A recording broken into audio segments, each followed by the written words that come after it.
Om Namo Bhagavate Vasudevaya. Today is Dwadashi. You can break your fast by eating some grains after the sunrise. That is the procedure. You shall not ignore the breaking fast. Verse number 44, chapter number 1. Ahobat mahatpavam kartum vyavasida vayam yad rajya sugalobena handum swajanam udyada. Ahobat means, alas, what a wonderful thing. Sometimes we visit in holidays, right? Different places. And we see the monuments, maybe the scenery of the mountain, ocean, the country, the moon, full moon, the buildings from your house. You may be in the upper level and see at night what a beautiful street lights and city lights. More often you come up with, alas, what a wonderful scenery is this. But here, what Arjuna is saying, Mahat Pavam, such a superlative, sinful activity we are going to commit by killing all these people. Ahobat Mahat Pavam. Kartum means we are going to do. Vyavasida Vayam. Vyavasida Vayam. We are going to do all these killings. Rajya Suga Lobena.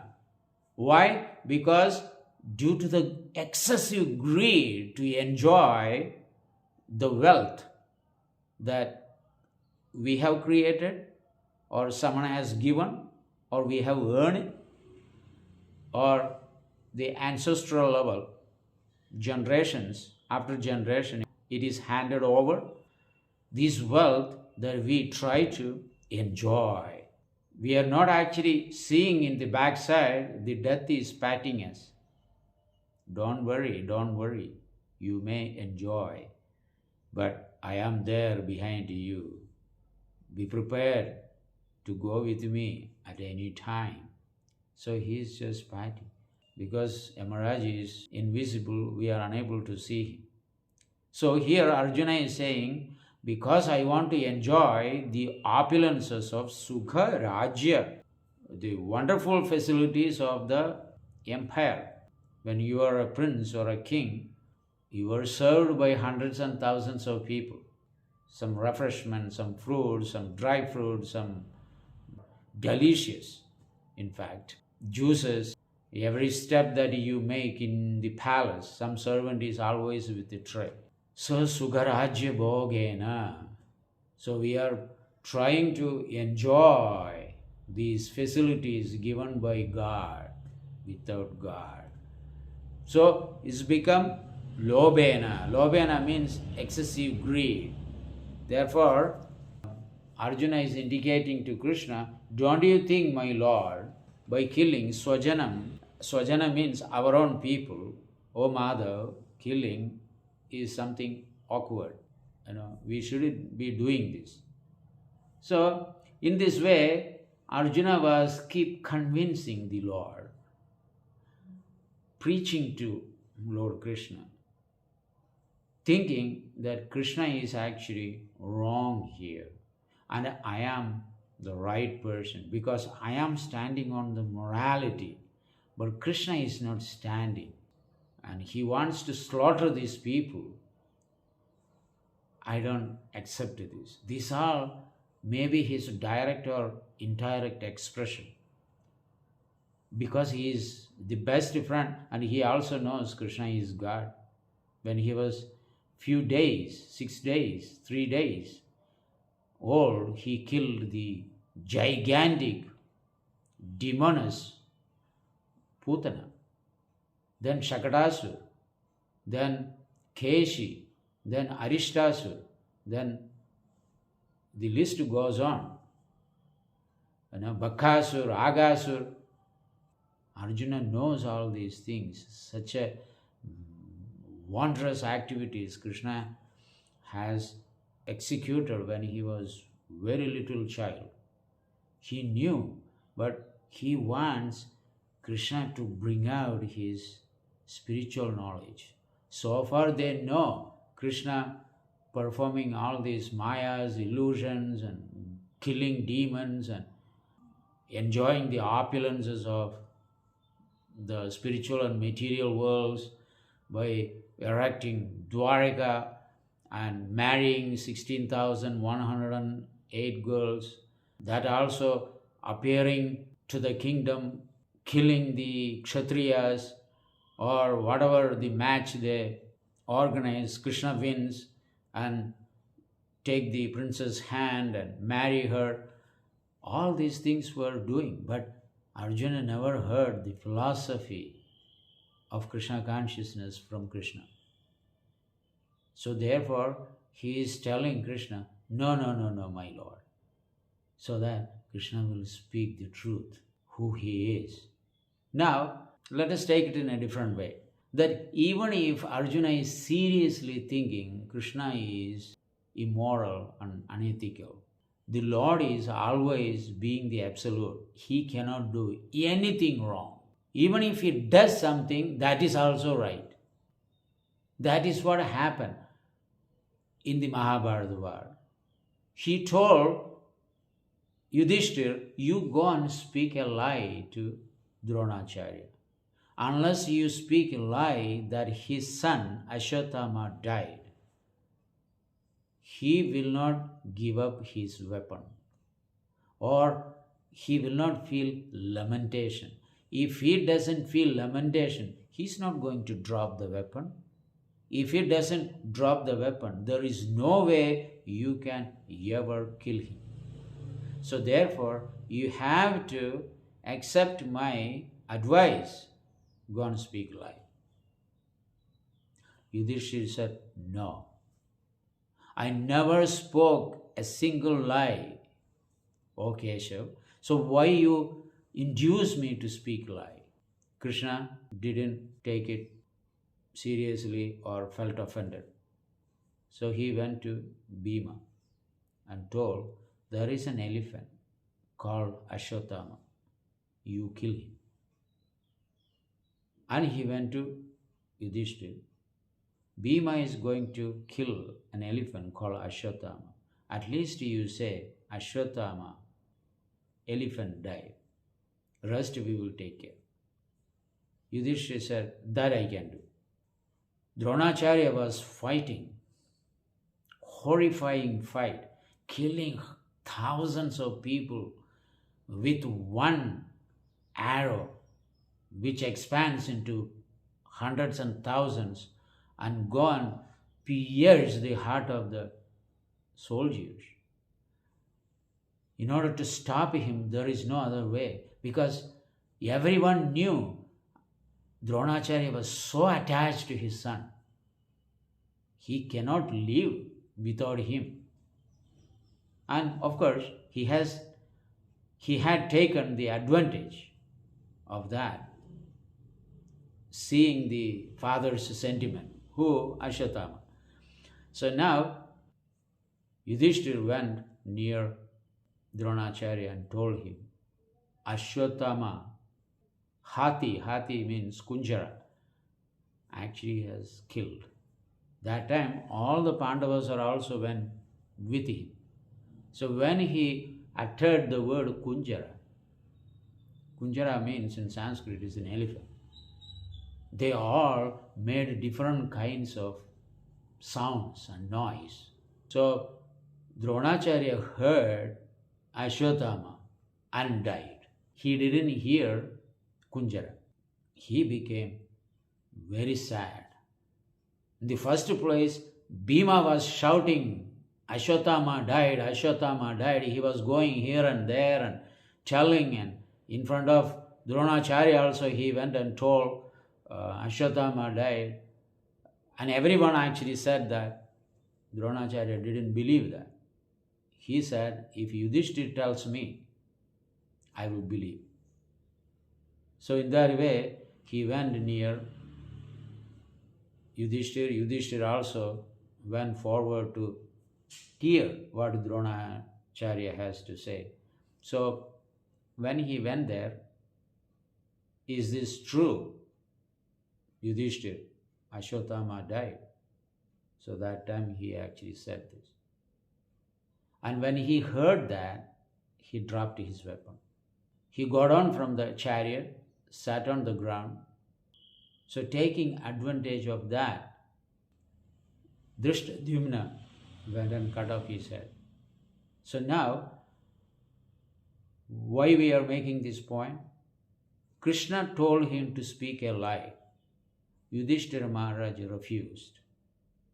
What was the consequences, result of disobeying the order of the Supreme Lord? He had to go to hell. He had to see the hell. When Pandavas attained the Swarga, all of them went, all of them died. Panjali, Nakul, Sahadev, Arjun, Bhima, and there was a dog following Yudhishthira Maharaj. Indra came to take him to heaven. He refused to go to heaven unless Indra agreed to take the dog also with him. Indra refused.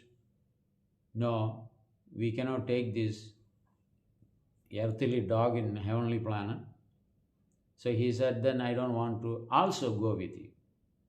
Then dog transformed into Dharmaraj, his own father, or expansion. So thereafter, Indra took him straight to hell. Yudhishthira asked him, why I am in the hell? What did I do? And why the Pandavas are here? The other brothers are here. Panjali is here. Why they are in hell? What did they do? They always followed the Dharma and my instructions. So he was seeing all these horrifying scenes there. Blood, pus, urine, stool, hair, nail, all this disgusting element he was going through, and such a bad odor. He could not smell suffocating air there. So he said that what is going on, and the other members of the Pandu keep saying, my dear brother, don't leave this place, don't leave this place. We are feeling much comfortable in your presence.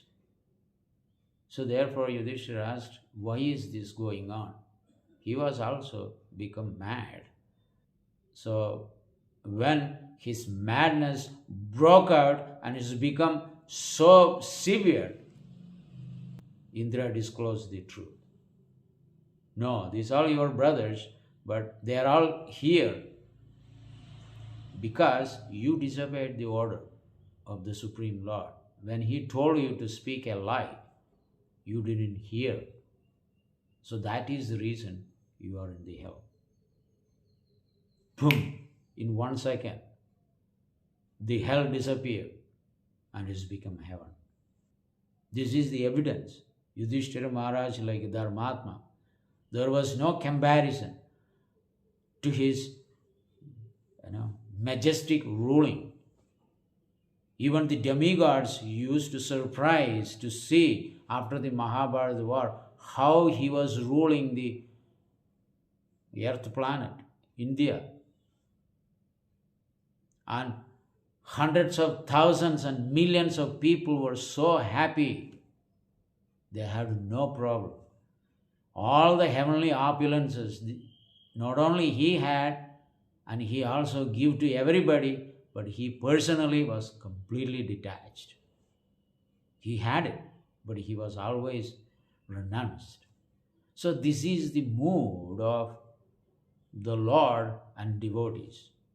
But still, he had to go to hell.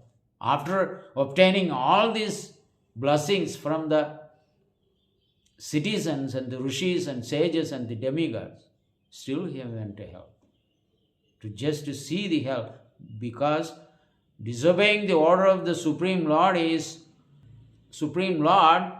surpass all your pious activities, and you will be stamped as sinful activity, one disobedience. So therefore, we cannot just do what our mind thinks. Follow the instructions of Bhagavad Gita. Here Arjuna is telling to Krishna that all these killings are, is bogus. And Krishna has organized this entire war. He wanted to kill these people long time ago. But keep on going and killing this kingdom, that kingdom, invading this kingdom, that kingdom, killing the people didn't make any sense to him. Because I also married 16,100 queens. I need to take care of them too. So every day go out from the palace and kill all these people. And where is the time for my children and family? Right? Krishna is the perfect householder. When the absolute truth perform any activities, everything is perfect. So therefore, the Lord actually decided, let me bring all these things together in one single battlefield and kill them all, using my all different weapons, whether it is Kaumodagi or Sudarshan or Sahadev. Sahadev means his sword, and any kinds of whatever weapons the Supreme Lord had, Saranga bow, Arjun, Kaumodagi, Bhima, Sahadev, sword, Nakula and Sahadev. He was using lance, Yudhishtir. So, using the Pandavas as his own instrument, he killed all of them and established the pure religious principles. So Arjuna is not a perfect person to instruct what Krishna has to do. And Krishna knew all these things. Therefore, we have to wake up from our sleeping condition and engage in chanting the holy name. Even your situation doesn't allow to live a temple life, you can execute while you are at home. And whenever you can, give charity and purify your heart. Give the charity to a proper place where the Supreme Lord is actually worshipped, where everything is offered to God and distributed. There you perform the charity, which will have hundreds and thousands of fold results than giving to a beggar or some another ashram or some handicapped houses. We may feel compassion for them, but we always have to remember everyone is under the laws of material nature, under their karmic reactions. Therefore, none is our responsibility. Only we have to take care ourselves. So Arjun is actually arguing with Krishna how he doesn't want to fight, and Krishna is going to tell the entire Bhagavad Gita to convince this person. You could have given him a slap and say, hey, you listen, otherwise I throw you out. But he didn't do it. On the other hand, the Lord was ready to instruct him in the spiritual science. And thank you very much. We will continue tomorrow. Hare Krishna.